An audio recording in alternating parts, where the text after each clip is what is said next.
welcome to lesson number 12 of your online English language class. I'm your teacher, Ms. Rabia Javed. In today's lesson, we will be doing the creative writing topic, which is dialogue writing. In our lesson today, we will learn what is a dialogue, the rules of dialogue writing, how to punctuate it properly, and the format of FBISC dialogue writing. And finally, towards the end, we are going to look at a few exemplary dialogues. What is a dialogue is the most or the basic part. Now, a dialogue comes from the Greek word, two Greek roots, di meaning to and logos meaning to speak.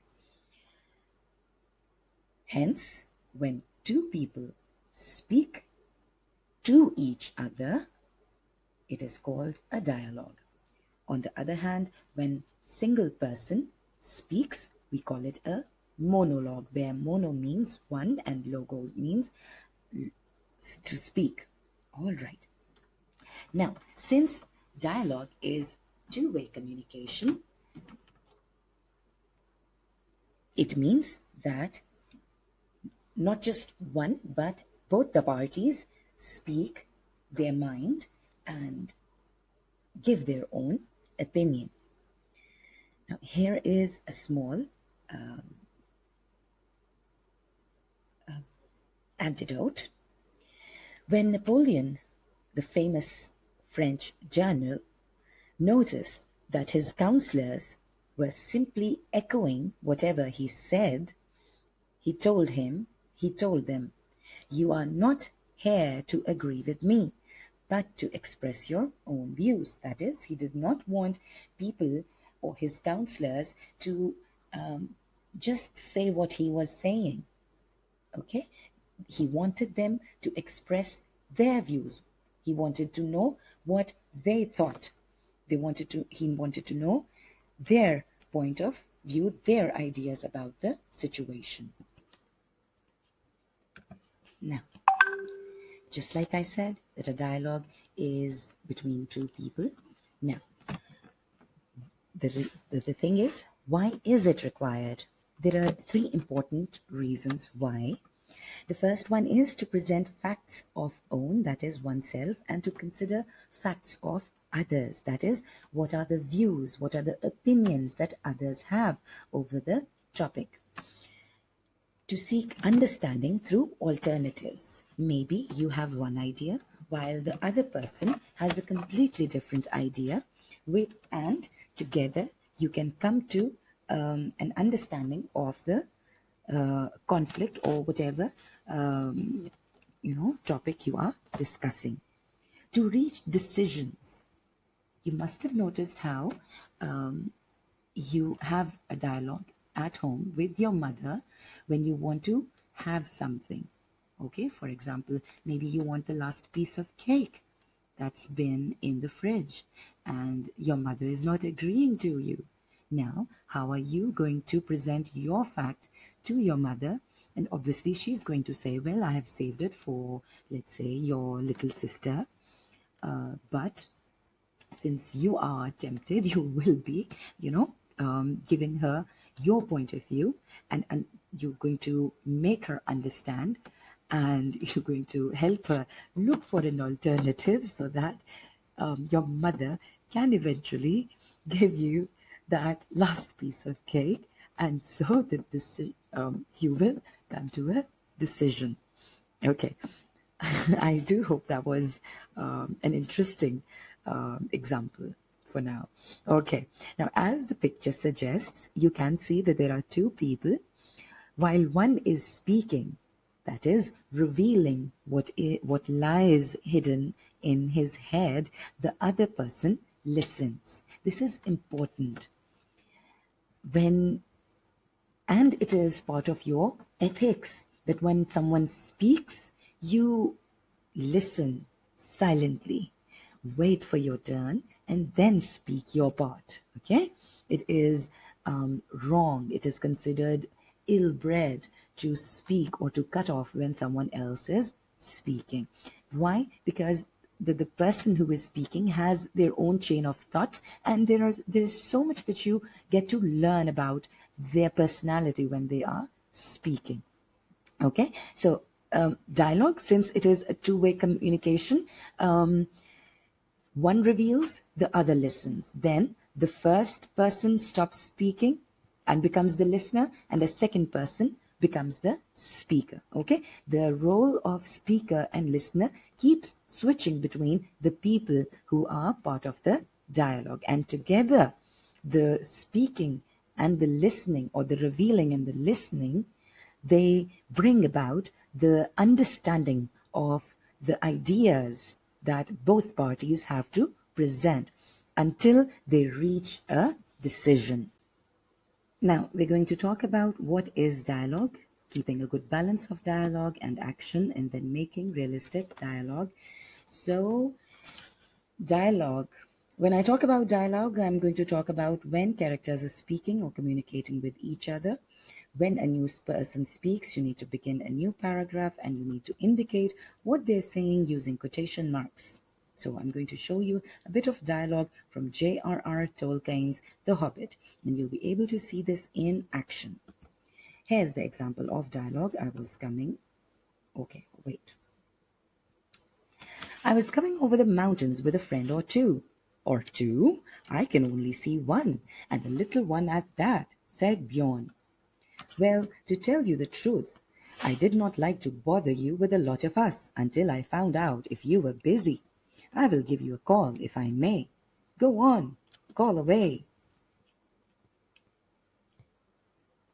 So you can see with each time a person speaking, you get a new paragraph, and that's helpful. It helps us to keep it differentiated who's speaking, and then what they're saying is inside of those quotation marks. Now, when you're writing a dialogue, you want to keep a good balance. If you just have dialogue for a long time without anything else, the reader is left confused, not knowing what's happening, or the tone of what they're saying, or anything about the dialogue at all. On the other hand, if you have too much action between the reader, if you have too much action between, the reader will have a hard time remembering what is being said.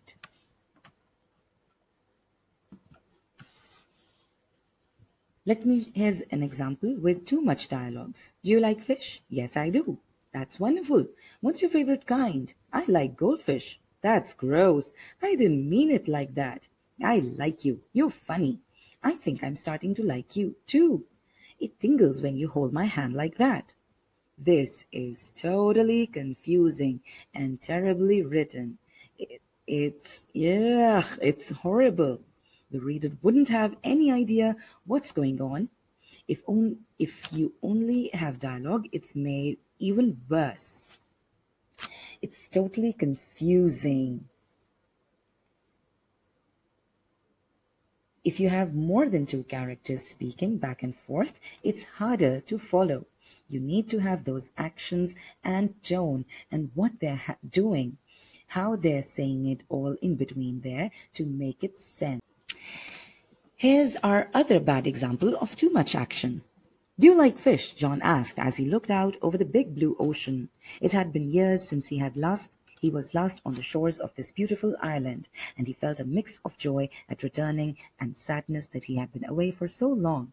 He lowered his head and took a deep breath, then turned back to pulling on the rope that moved their boat slowly to the shore. Yes, she replied. So, obviously, by the time you get her answer, you've almost forgotten what the question is, because there's so much happening. This is an extreme example, but you can see the principle here. You want to have a balance of not too much action and not too much dialogue. Another note about dialogue is that you need to keep it real. Or you can read the dialogues out loud, perhaps have a friend read one part as you read another part. See if it makes sense. That is the way that a real conversation would go. It logically goes from one thing to the next. And also note that different people speak differently. Some people have accents, some people have different idioms that they use, or words that you use differently. Try and incorporate that in your writing, and it will help to enhance your work writing style. Let's take a look at this and see if it's realistic or not. "Hello, Jill," Jack said, with his head hanging down. "Hi," she responded. "I've had a really bad day. My mom ran out of water, and I need someone to go up that hill to fetch. I need to go up that hill there to fetch it with me. Now, is this realistic? Not really. Why is this not realistic? Because we've got that hi, she responded. She's not caring about how he's reacting, and what she said would never lead a friend to ask telling about a bad day. So let's change her dialogue a little bit so that it's a little more realistic. "Hello, Jill," Jack said, with his head down. "What's wrong?" she asked, voice filled with concern.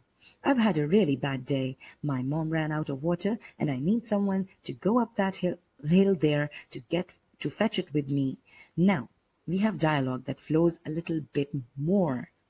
It makes more sense, and it goes from one thing logically to the next. Now, we're going to give you some basic punctuation of how a dialogue needs to be punctuated. Now, there are several ways to end a sentence. A period, that is a full stop. An exclamation mark when you have an imperative statement to make. And a question mark when you have a question to ask, or when the speaker is asking a question. Now, it is permitted in dialogue to use exclamation and question marks as part of your quote in the middle of a complete sentence. Notice over here, inverted quotation open, "Look out," exclamation quotation closed, shouted Marjorie, "It's alive. It's still alive." "Say what?" question mark, asked Brendan as he was eaten. Remember, I will explain the punctuations later on as well. Don't worry, okay? Okay. Another frequently used mark in dialogue is the dash. Type the dash by using, if you're typing, you can type it by using 2 hyphens. Use the dash to show a character got cut off while speaking. Now, examples are, "Don't you dare try to," "I will if I want to," and "I'm," "No, you are not," "You're going to," "You do it," "I'm leaving for," "If you leave, you're grounded," said Mom. So you see, in the first 4 examples, when one person is trying to say something, the other person is cutting them off. The first 3 seem to be part of the same conversation, while the last 2 seem to be from the other. Okay. Another popular punctuation is the ellipsis, which is 3 periods. Remember, these punctuations are something that I have already done with you in the lesson about punctuation. But let's take this as a recap. The ellipses mean the person stopped voluntarily in the middle of a sentence. "You know, Lenny, I've been thinking." "What you thinking about, George?" "What you thinking about, George?" Lenny asked. See, this over here, this thinking about. This is the way people speak. This is what makes dialogue more realistic. Okay. Also, I'm sorry to cut in, or I'm giving you another idea, but notice this thing as well. Where did the cursor go? Okay, here. Notice this. We can make use of contractions. Remember, we have learned them earlier on in grade 6. Aren't comes down to AREN apostrophe T. Are not is aren't. Cannot can be can't. Do not don't. I have is here turned into I have. Okay. Now, you can make use of contractions, but over here we're talking about ellipses. So we will return back to the point. Now, "You know, Lenny, I have been thinking." "What you thinking about, George?" Lenny asked. "If we hitchhike to Selena's, we could." Lenny looked at George. "We could what?" Now, here's an example. Friends, the topic is friends eating lunch. "This pizza is good," said Wendy with her mouth full. "I have no lunch money," said Sue. "You can have a bite of mine." Wendy tore off the crust and handed it to Sue. Sue backed away. Yuck, I don't want to eat crust. Here you go, said Wendy. She added a slice of pepperoni. Thanks, said Sue. It tastes better now. If you want, said Wendy, you can have half of my juice. How sweet of her. Now, since up till now, although I have given you the rules of dialogue writing, which are quite normal, but now I will show you an exemplary dialogue from according to the FBI SE. As you can notice already, there aren't any inverted commas. Okay, so you don't have to worry about them. But another a simple thing that I would like to explain over here is that, as you can see, the first and the foremost thing is your choice of names for the characters. See, Rabi and Rahat. Okay, they're very small. Or make sure that whatever characters you pick, their names should be simple. Do not write Haji Sanaullah, okay, or Leonardo DiCaprio. There's no need for long names, because then you will only be wasting your time. Keep your names simple and to the point, and make sure that both names should be almost the same length. Why? Because then, what happened? Okay. Make sure both names are of almost the same length, because that will create symmetry in your work and make the overall work look neat and presentable. Now, at the end, you write the name, keep the names on one side. As you can see over here, the whole of it has been indented. For every person, we have started a new paragraph, and the dialogue has been indented. Indented means that space has been given. So you do not write it. Remember, your margin is going to be on this side, okay? And then in the rest of the page, you're going to write the name, give a semicolon, give a semicolon, and then give a little indent over here, and then write your dialogue, okay? And then right underneath, where after your first character is done speaking, bring in the next character's name, put the colons, indent, and right where you have started the first person's conversation, you start the second person's conversation. Remember, every time the speaker speaks, every time you are introducing the speaker, your first letter will be in capitals. Okay? Over here. Then you see. Now you see. Okay? Now, the next thing is, remember, your dialogue, like any other creative work, should have an appropriate opening and an appropriate ending. By that we mean that just like in a normal day, you tend to meet your friend and you greet them, you should also begin your dialogue with a nice greeting. So over here, Rabi and Rahat, they are speaking about their favorite sport, or a match that they had to see. Okay, now I will start and then I will continue explaining the different things. Okay, for the first and foremost thing is that you choose shorter names. Then you choose shorter names. The names come right below each other. Each person is going to have a turn. Once the name is written, write down the semicolon, give an indent with the capital, start what the first person has to say. When he is finished, put a full stop, exclamation, question, ellipsis, dash, however your sentence is. Then you come to the next person, write their name, give in the semicolon, give a little indent, and then right under where the first person speaks, you're going to start the second person's speech as well. And when you think that your speech or the conversation cannot fit in the same line and you need to move over to the next line, remember, all this place will be indented. The whole place will be indented. Okay, do not bring this over here. Okay, this makes you lose your marks. So this overall, you can see what the format is going to be, and then you're going to continue this format all the way to the end. Okay, now I'm going to read. Now, the first person is greeting the second one. Rabi. Hi, Rahat. Nice to see you. Rahat. Nice to see you too. What's the matter with you, Rabi? You look cheerful.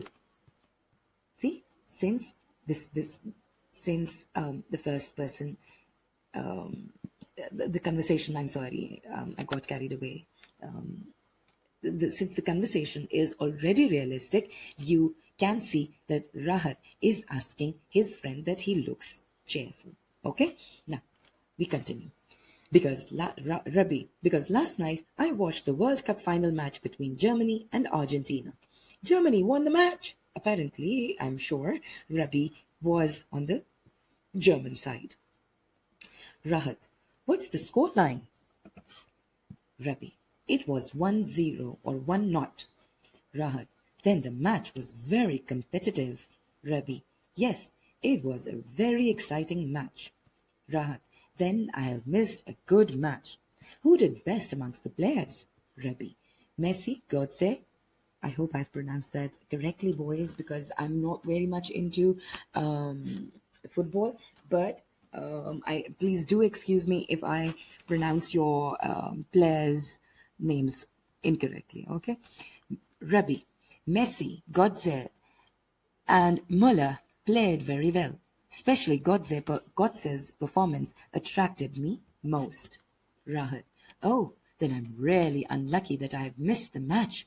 Rabi, don't worry, the two teams will meet each other soon, or oh, I forgot to place a hyphen over here. The two teams will meet each other soon or again. Rahat, okay, thank you. Rabi, welcome, my friend.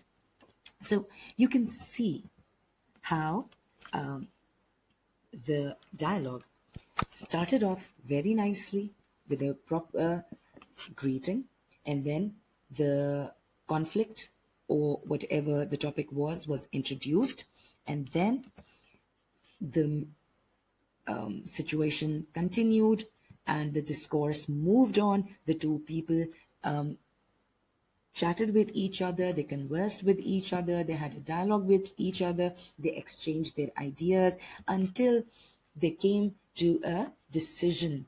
Okay, you can also see, oh, what happened? Oh, what happened?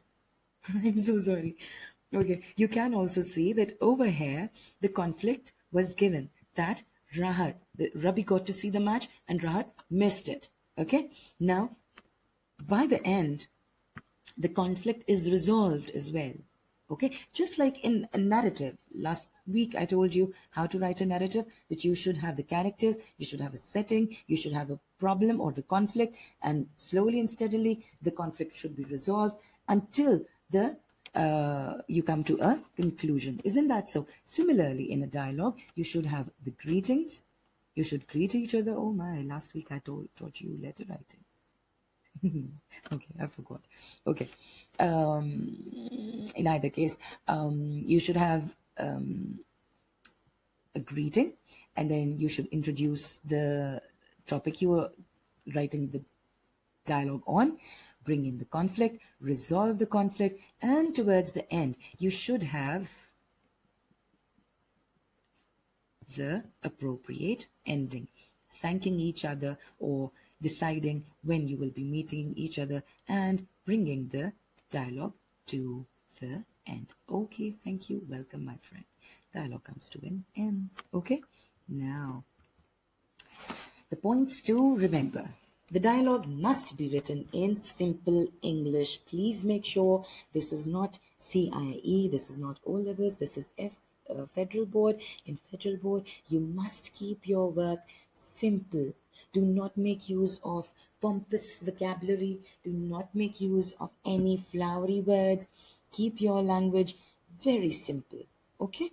The dialogue should be lifelike. It should be real life. Make sure that it is not made up. Okay? I have given you different tips on how you can make your dialogue reality based. Okay, contractions should be used in dialogue. You can make use of contractions. Aren't for are not, can't for cannot, don't for do not, I have for I have, etc. I am for I am. Okay, then you can make use of punctuation marks, use the punctuation marks in the dialogue appropriately. Wherever your one person comes to an end, put a full stop.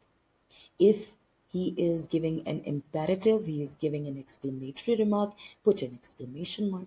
If he's asking a question, put an appropriate question mark. After you mention the name of the person, you make sure that you put a semicolon.